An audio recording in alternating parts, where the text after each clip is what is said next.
Pregnancy के दौरान जब मैंने उससे बार बार शादी करने के लिए बोला तो उसने मेरे से दूरियां बनानी स्टार्ट कर दी। या मैं किसी की रखेल बन जाऊं या लोगों के साथ रोज सोया करूं जब तो मेरा घर चलेगा। क्या मैं अगर दलित समाज से हूँ, क्या मैं ऐसे ही भटकती रहूंगी?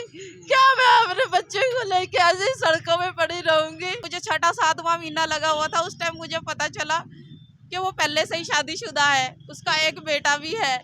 टीवी 24 देख रहे हैं आप। तस्वीरें इस समय आपको दिखा रहे हैं करनाल से, जहां पर एक महिला को आप देख सकते हैं जिसने एक बैनर हाथ में पकड़ रखा है और उस बैनर पे लिख रखा है जय भीम जय भारत।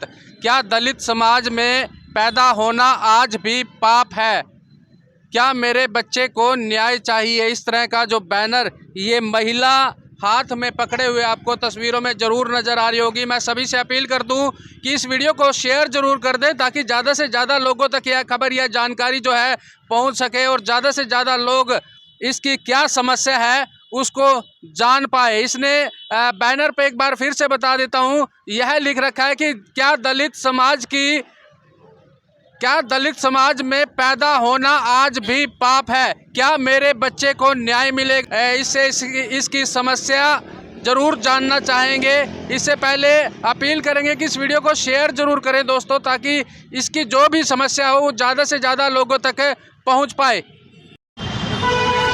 क्या हुआ आपके साथ? आपने इस तरह का बैनर जो लेकर हाथ में खड़े हैं आप कि दलित समाज में आज भी पैदा होना पाप है। आप दलित समाज से हैं?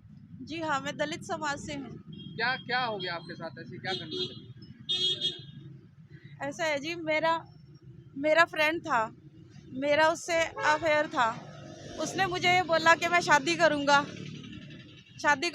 मैंने उसको बोला भी अपने घर लेके चल, मेरे को अपने माँ बाप से मिलवा। कहने लगा मैं उनको मना लूँ पहले, क्योंकि वो जाट है। तो उसने मेरे को बोला, कहने लगा मैं अपने घर बात कर लूँ, उनको मना लूँ, मैं तुझे फिर घर ले चलूँगा। लेकिन वो आदमी मुझे कभी अपने घर नहीं लेके गया। इसी दौरान मैं प्रेग्नेंट हुई तो उसने मेरे को इग्नोर करना शुरू कर दिया, मेरे से दूर भागने लगा। वो मुझे वीडियो कॉल करता था। कहाँ मिले थे आप? सबसे पहले कहाँ पर मिले थे? मैं हकीकत नगर रहती थी, तो वहाँ पे आज से 2021 की बात है। उस टाइम पे वो मेरे को एक शादी समारोह में मिला था, तो वहीं से हमारी जान पहचान हुई। जान पहचान दोस्ती में बदली, दोस्ती प्यार में होगी। उसके बाद मैंने उसको बोला कि मैं तेरे से शादी करना चाहती हूँ, मैं ऐसे तेरे साथ लिव इन रिलेशनशिप में इस तरीके से नहीं रहना चाहती। उसने मुझे बोला, कहने लगा कोई बात नहीं, हम शादी करेंगे, मैं अपने घर वालों को मनाऊंगा। और उसी दौरान फिर उसके कुछ टाइम बाद ही मैं प्रेग्नेंट हुई। प्रेगनेंसी के दौरान जब मैंने उससे बार बार शादी करने के लिए बोला तो उसने मेरे से दूरियां बनानी स्टार्ट कर दी और मुझे फ़ोन पे भी धमकियां देता था, वीडियो कॉल करता था, कभी वॉइस कॉल करता था, मुझे धमकियां, कभी गन दिखानी, कभी कैसे मुझे धमकियां देता था, जिससे कि मैं काफ़ी घबरा गई थी। और मेरी माँ को भी सदमा लग गया था क्योंकि मैं प्रेग्नेंट हो गई थी। और जब मुझे 6वां-7वां महीना लगा हुआ था, उस टाइम मुझे पता चला कि वो पहले से ही शादीशुदा है, उसका एक बेटा भी है। तो मेरी माँ ऐसी तड़प के उसने अपनी जान दे दी। जब मेरी डिलीवरी हुई, मैं अकेली ही थी, मेरे पास कोई भी नहीं था। जब मेरी डिलीवरी हुई मेरे पास एक भी पैसा नहीं था, मेरी माँ घर में तड़प रही थी और मुझे कोई उठा के ले गए घर से, जान पहचान वाले, उन्होंने मेरे को अस्पताल में भर्ती करवाया। उसके बाद जो मेरे पास डिलीवरी के बाद मेरे पास पैसे नहीं थे, जो मेरा मोबाइल था जिसमें वो सारे सबूत प्रूफ थे, वो मुझे वो बेचना पड़ा, वो मैंने बेच दिया। आज जब मैं अपने बच्चे के लिए, आज मैं अनाथ होगी। मेरे पिताजी थे जो इन 2 सालों में यहाँ वहाँ अपने बच्चे को लेके भटक रही थी, कभी किसी के, कभी कहीं जा जाती। मेरे को 4 दिन को ही दो हंस के बातें करता, उसके बाद धक्के मार के सब निकाल देते थे। फिर मेरे पिताजी मेरे को जैसे कैसे मेरे को थोड़ा बहुत सहारा देते थे घर के खर्च के लिए। अब वो भी चल बसे। 16 मार्च को उनकी डेथ होगी, 17 को उनका संस्कार करा। अब मैं बिल्कुल ही अकेली पड़ गई हूँ, अनाथ हो गई हूँ मैं। आपकी दोबारा बात हुई है उनसे? वो मुझसे बात नहीं करता। मैंने यहाँ सदर थाने में एप्लीकेशन दी, उसके बिचौलिए आए, वो कहने लगे उसके घर जाएगी तो तेरे को धक्के मार के वो बाहर निकाल देंगे, तेरे को मारेंगे, कूटेंगे। मैडम भी है, जो सी कविता मैडम भी है, इन्होंने भी मेरे को यही बात बोली, उसके घर जाएगी तो तो तू दलित समाज से है, चमार है तू, और चमारों की तो जाट वैसे भी नहीं हो कोई समझते, कुछ भी औकात नहीं समझते, तुझे वैसे ही मार कूट के वैसे ही भगा देंगे, चमारों को कौन क्या समझता है। उसके बाद फिर मैं बाद में थक हार के बीच में छुट्टियां थी, अब कल मैं एसपी साहब के पास फिर गई, उनको भी बताया मैंने कि मेरे को आपके ऑफिसर ने ऐसा बोला, मुझे धमकाया, डराया और मेरी जाति पे भी बात उठाई। तो उन्होंने मेरे को बोला, कहने लगे आप महिला थाने में आपको भेज रहे हैं, आप वहां जाके अपनी दरखास्त दीजिए। अब आप बताइए मेरे को, क्या मैं अगर दलित समाज से हूँ, क्या मैं ऐसे ही भटकती रहूंगी? क्या मैं अपने बच्चे को लेके ऐसे ही सड़कों में पड़ी रहूंगी? आप मेरे घर जाके देखिए, मैं किराए में हूँ, मेरे पास किराया देने के लिए भी नहीं है। सुबह उठती हूँ तो अपने बच्चे के दूध की चिंता होने लगती है मुझे कि मैं अपने बच्चे को दूध कहाँ से दूंगी। आप ही बताइए, क्या मैं तड़प तड़प के मर जाऊँ यहाँ में, या मैं किसी की रखेल बन जाऊँ, या लोगों के साथ रोज सोया करूँ, जब तो मेरा घर चलेगा, नहीं तो मेरा घर नहीं चलेगा। कहीं भी मैं नौकरी मांगने के लिए जाऊँ, कोई मुझे छोटे बच्चे के साथ नौकरी भी नहीं देता, और नौकरी की बात तो बाद में, पहले मुझे ऊपर से लेके नीचे तक ताकते हैं, मुझे पहले ही ताकते हैं, मेरे ऊपर गलत नजर रखती है, लोगों को अकेली नजर आती हूँ ना मैं, मुझे कहाँ से इंसाफ मिलेगा। मैडम ने तो मुझे बोल दिया कि वो तो यहाँ है नहीं, विदेश गया हुआ है, 2-3 महीने में 4 महीने वापस आएगा। अब आप बताओ, इन 4 महीनों में मैं कहाँ जाऊँ? मैं सड़कों लास्ट बार कब आपकी बात हुई थी उससे? मेरी उससे बिल्कुल बात नहीं हुई। अब जब से मेरा बच्चा पैदा हुआ है तब से उस आदमी ने मुझसे बिल्कुल बात नहीं की, सब कांटेक्ट तोड़ दिए अपने, मेरा नंबर ब्लॉक में डाल दिया, उसके जितने यार दोस्त थे, मेली जोली सब थे, सबको उसने सतर्क कर दिया कि नेहा को मेरे बारे में कुछ नहीं बताना, मैं कहाँ रहता हूँ, क्या परिवार से मिलने की कोशिश की आपने?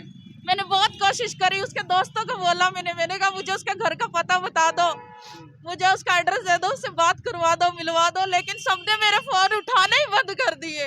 अब क्या चाहते हैं आप? मैं अपने बच्चे के लिए अधिकार चाहती हूँ, मैं अपने बच्चे के लिए हक चाहती हूँ। इसका कल को मेरा बच्चा बड़ा होएगा, क्या बनेगा? ये डाकू बनेगा, डकैत बनेगा, खूनी बनेगा, चोर बनेगा, क्या बनेगा? ये एक तरफ उसका बेटा है जो घर में रह रहा है, पढ़ रहा है, कल को वो कुछ भी बनेगा, डॉक्टर बनेगा, इंजीनियर बनेगा, मेरा बच्चा क्या बनेगा? मेरा बच्चा भी तो उसी का ही खून है, आखिर वो भी तो इसी का, इसका ही तो बाप है, वो ये भी तो उसी का ही बेटा है। जो कंप्लेंट की थी उससे, उसको बुलाया गया है? अभी तक नहीं बुलाया मुझे, बल्कि उल्टा धमका के और मुझे धमकी दे के भगा दिया गया वहां से कि अगर तू उनके घर गई तो चमार है, वो चमारों को जाट कुछ नहीं समझते, वो तुझे धक्के मार के भगा देंगे, मारेंगे, कुटेंगे, तुम्हारे को क्या समझते हैं जाट झूठ, ऐसा बोल के और मुझे वहां से टरका के भगा दिया गया। कितने दिन आप उसके साथ लिव इन रिलेशन में रही हैं? मैं उसके साथ 3-4 साल रही हूँ। उसके बाद उसने छोड़ दिया? हाँ, जब से मैं प्रेग्नेंट हुई तब से उसने मुझसे दूरियां बना ली, मुझे धमकियां देने लगा कि बच्चा क्यों कर रही है। तो आपको नहीं लगता आपने गलती की है कोई इस तरह से? उसकी और मेरी सहमति से हुआ, पहले वो सहमत था इस बात से, उसने बोला कि कोई बात नहीं, हमारा बच्चा होएगा, मैं तेरे से शादी कर लूंगा। नहीं, आपने गलती की है कि आप बिना शादी के उसके साथ रही हैं, ऐसा लग नहीं रहा? गलती होगी। आप एक बार बताओ, मैं गलत हूँ, वो भी गलत है, लेकिन मेरे बच्चा तो गलत नहीं है ना। आज अगर मेरा बच्चा, अगर मैं अपने बच्चे के भविष्य के लिए सोच रही हूँ, इसको इसके बाप का नाम मिल जाए, इसको अपने अधिकार मिल जाए, तो आप बताओ मैं क्या गलत सोच रही हूँ? कल का मेरा बच्चा मुजरिम बन जाए तो उसका कौन जिम्मेवार होगा? ये समाज होगा? कौन होगा उसका जिम्मेवार? अपने आप क्या अपील करना चाहेंगे सरकार से या समाज के लोगों से? मैं सरकार से यही अपील करना चाहती हूँ, मेरी अपील यही है, हाथ जोड़ के मेरी ये प्रार्थना है कि अगर हम दलित समाज से हैं और अगर हमें यहाँ ये अम्बेडकर साहब की फोटो लगी हुई है, बाबा साहब की, इनको पूजा जाता है, इनके साथ 100 फंड किए जाते हैं, और हम ही तो है, संविधान में कौन आ रहा है?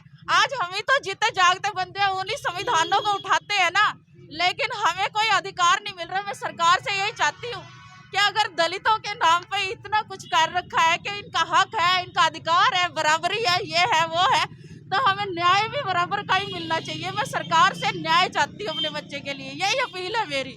जैसा कि आपने देखा, एक महिला हमें यहाँ पर रोड पर खड़ी हुई, माल रोड पर खड़ी हुई मिली थी, जिसके हाथ में बैनर था, जो कि कहीं ना कहीं न्याय मांगने का काम जो है कर रही थी। लेकिन दोस्तों ये गलती से हुई है, जिसने इसके भविष्य को खराब कर दिया है। जी हाँ, लिव इन रिलेशन का। सभी से अपील करूंगा दोस्तों, इस वीडियो को शेयर जरूर करें और अच्छे संस्कार जो है अपने बच्चों को जरूर दें, ताकि इस तरह का उन्हें इस तरह की समस्या का सामना उन्हें ना करना पड़े।